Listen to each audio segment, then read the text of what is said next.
Welcome to This Academic Life, episode 43. If you're interested in being a sponsor, then please contact us at sponsor@thisacademiclife.org. Hi, my name is Kim Michelle Lewis. I'm an Associate Dean of Research and Professor of Physics. Hi, I'm Pania Newell. I'm an Assistant Professor of Mechanical Engineering. Hi, my name is Lucy Zhang. I am also a professor of mechanical engineering.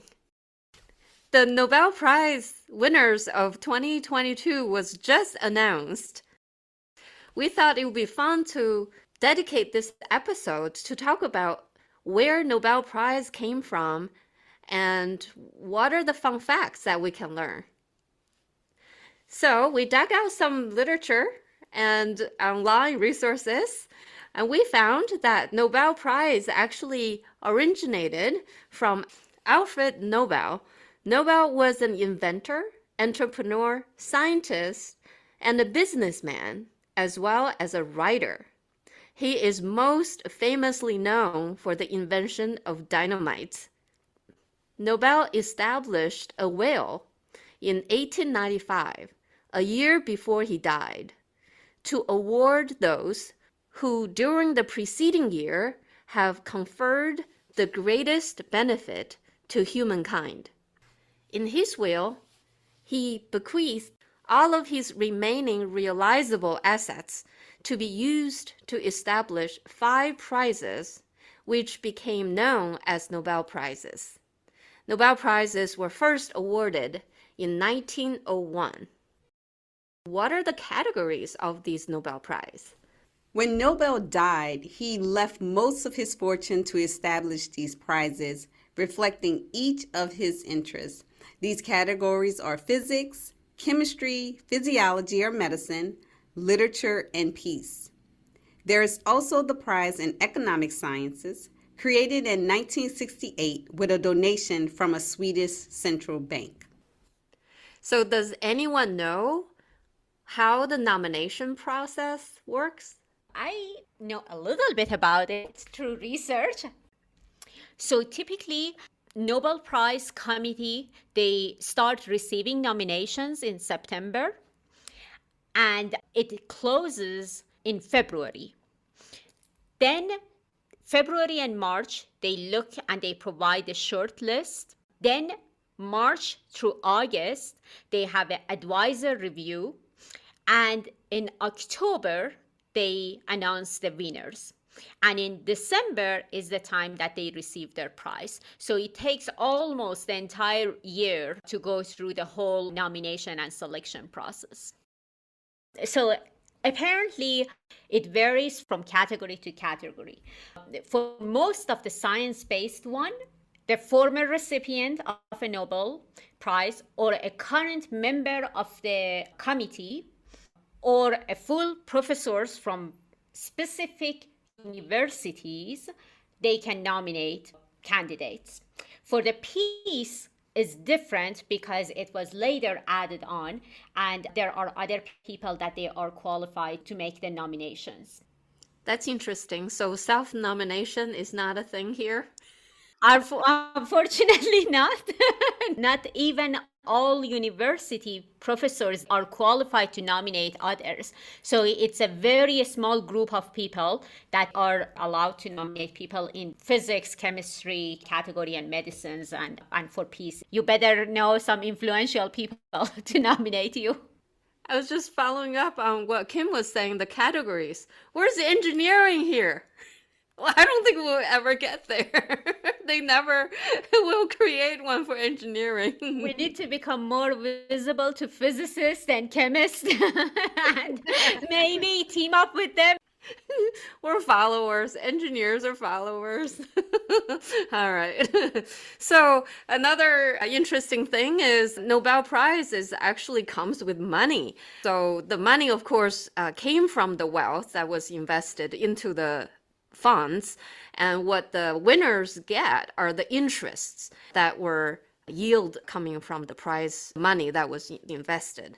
So as of last year, the prize money is worth 10 million krona, which is a new unit that I just learned. So that's worth about $900,000 in US dollars. So what's the age range of these Nobel Prize winners? Typically, the average age is about 60. However, the youngest recipient of the Nobel Prize was to a Pakistani human rights advocate, Malala Yousafzai, who won the Nobel Peace Prize in 2014 at the age of 17. The second youngest winner to date is Sir William Lawrence Bragg, who won the prize in physics in 1915 at the age of 25. And lastly, the oldest winner was John B. Goodenough. He was 97 and he won it in the area of chemistry. So besides the funds that the winners receive, what does the actual medal look like? Oh, it's so beautiful. I've seen just a picture. So it's actually 2.6 inch in diameter. I don't know the thickness, but I know that's made of 18 karat gold and it weighs about 1/3 of a pound. Maybe we can do back calculations. That's where the engineering degree helps to figure out the thickness. But some over the years have been sold and they've been sold between 500 to 1 million US dollar. But in 2014, James Watson auctioned his off for $4.7 million. And the Russian billionaire who bought it, he returned it later. Did he get his money back? With the interest. With interest. Oh my goodness. Too much fun here. Anything else? Are there any other like fun stuff related to Nobel Prize? I found one thing that's interesting that I didn't know about it, that they keep this nomination things as a secret for 50 years. I don't know about you guys, but I found it that another requirement to be part of the Nobel Prize committee is that you can keep your mouth shut for 50 years. That's a long time. Wait, that's assuming that the nominee would not be winning in the following years? Like, say, if this person got nominated this year but didn't get it, and next year the same nominee did win, is that still a secret? I know that even when they get it, the award, they keep the nomination as a secret for 50 years at the time of the awards being announced. So I don't know if you don't get it, but you've been nominated, maybe they don't keep it as a secret. I don't know. I think it's interesting because there are some awards where if you were nominated, they consider that something important and you write it on your resume that you were nominated for this particular thing. So it's interesting that this is kept a secret and it's not even considered an honor to have been nominated. So, but I guess it's likely because of political reasons, maybe, that you keep it a secret. But I have a question, maybe one of you know, but is there an appeal process? I don't think so, because I've heard about so many people being pissed that they didn't get the Nobel Prize this year. So who knows? Maybe that's the reason they keep it as a secret. The nomination process is a secret. Does that mean that the nominees themselves also don't know that they got nominated or not? Yeah, I heard most of the time they get this calls like 1 o'clock or 2 o'clock in the morning. But when I saw the pictures, recent awardees, I saw the cameraman, the news people, they were by their house. So I'm guessing they had some clue. They were just waiting for that 1 o'clock phone call. They may know, but I don't know. Another fun fact is that the Curie family, that dates back in the early 1900s, the Curie family actually have outdone themselves compared to all the other winners. This entire family, we know that Marie Curie won the physics Nobel Prize in 1903, and together with her husband in chemistry in 1911. And then Marie's daughter, Irene, and the daughter's husband, Frederick Joliot Curie, all won the physics prize in 1935. And Marie's sons-in-law, Henry Richardson Lavoisier, also won a Nobel Peace Prize. So this entire family, within the span of about 50, 60 years, won a total of 6 Nobel Prize. That's my excuse for not getting a Nobel Prize. I don't belong to that family. They own it. Have you guys seen the recent Radioactive film? It's about their life, and I think it's a very well done movie, and it's so impressive how hard the whole family worked, and they really earned it. It wasn't just because they were related. It's fascinating. Extraordinary. Do we know how many awards have been given out so far for the Nobel Prizes? So Nobel Prizes have been awarded to individuals 959 times and organizations 30 times between 1901 and 2022. Of this number, 92 were for economic sciences, and a small number of individuals and organizations have been honored more than once, which means that roughly 954 unique individuals and 27 unique organizations have received the Nobel Prize in total. I had no idea organizations can win Nobel Prize too. Oh. Yeah, I think that's the only case that you can have more than 3 members get Nobel Prize. The maximum number is 3. So how is the US doing among all the winners? Obviously, we are number 1. Yeah, so it's actually fascinating to see that US, so far they got 260 of this Nobel Prize, and it follows by UK, Germany, France, and Sweden, and there are many other countries down the list too. But so it's when they say that USA is the land of opportunity, I guess the number of the Nobel Prize winners is showing that.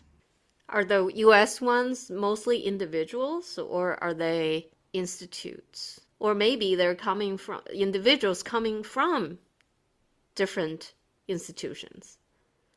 I think that's the case because if we look at the top universities that they've been awarded, Harvard is number 1 with 116 individuals.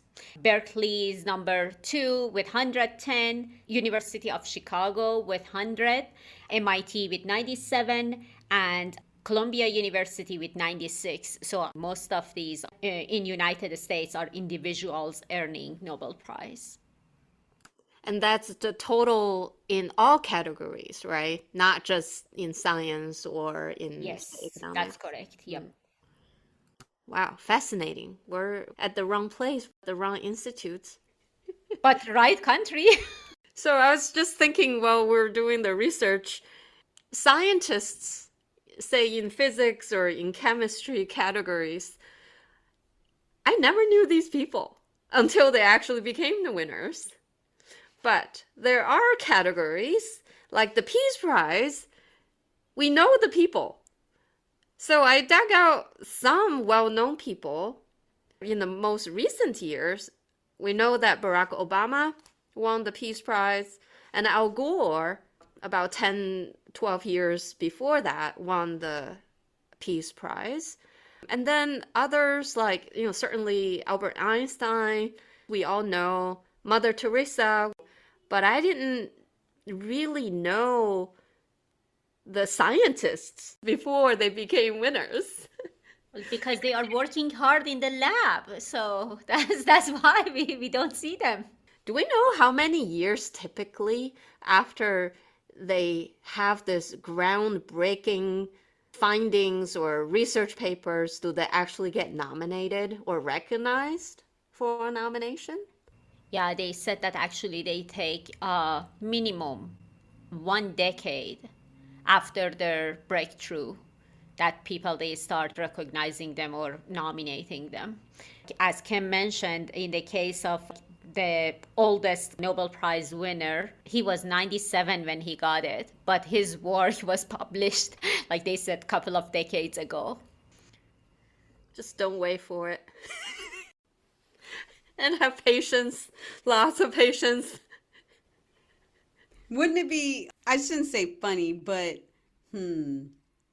interesting if, let's say, someone was nominated, but they didn't get it, and then they died. And so then in their will, during the reading of their will, they like tell everybody they was actually nominated. The only thing in my will is I just want to let everyone know who's listening that I was actually nominated. That would be hilarious. So we better none of us die and we'll get these Nobel Prize while we are all alive. We can partner, we can have like maximum 3 is acceptable. No more than 3 people, they can get the Nobel Prize. Each of us share would be 333,000 or so. It's enough to buy a new car or buy a new house. Why is 3 a limit? Is that a limit? Yeah. So if they are getting it as an individual, they cannot have more than 3. And that's actually, they said, some of the rules about winning Nobel Prize. If you are forming a team, make sure your team has 2 other people maximum. You don't want to have 3 other people because you are ruining your chance of getting Nobel Prize. So we're golden right now. Golden. Yeah, golden. So don't bring any more bodies here. I don't want to ruin my chance. Yeah, but I'm serious. Yeah, that's the rule. That's interesting. Well, I did read about this year's physics winners.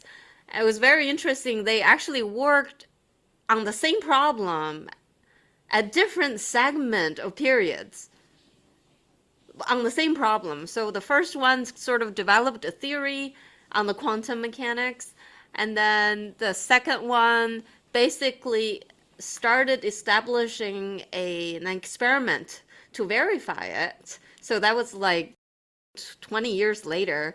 And then the third one followed up another 10, 20 years later. So they all 3, I don't know if they know each other. Maybe they all know each other. They kind of communicated and decided that this is worth pursuing. They kind of had a under the table communication and said, if you do this, this would work. I think knowledge passed on in this case rather than 3 people got together at the very beginning to establish something from scratch. So we actually found an article that's called the 10 Simple Rules to Win a Nobel Prize. So I'm going to read the list off. The first, rule number 1, never start your career by aiming for a Nobel Prize. Number 2, hope that your experiments fail occasionally. Number 3, collaborate with other scientists, but never with more than 2 other people. Number 4, to increase your odds of winning, be sure to pick your family carefully. Number 5, work in the laboratory of a previous Nobel Prize winner.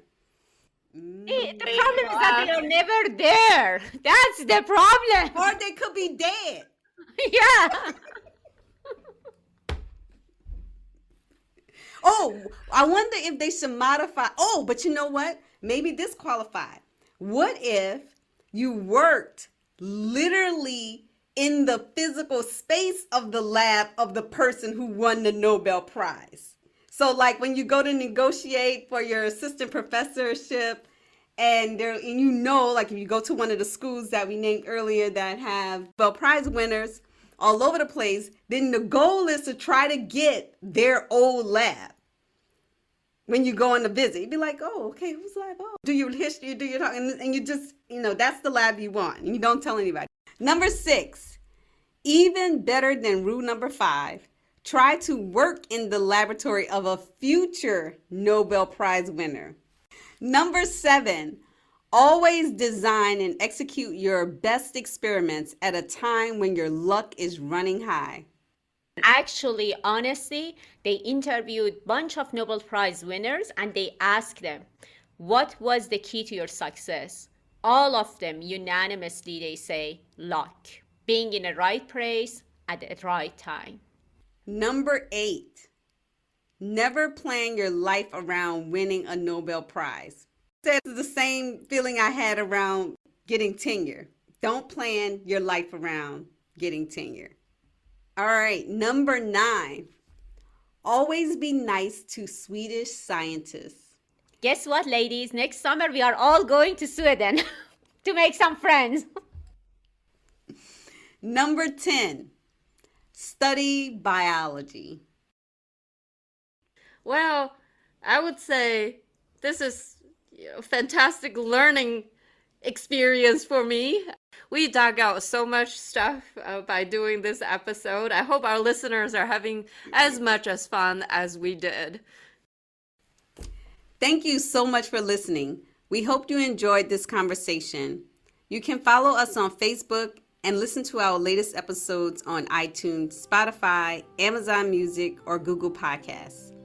If you're interested in being a sponsor, then please contact us at sponsor@thisacademiclife.org. Join us next time for the good, the bad, and the ugly of this academic life.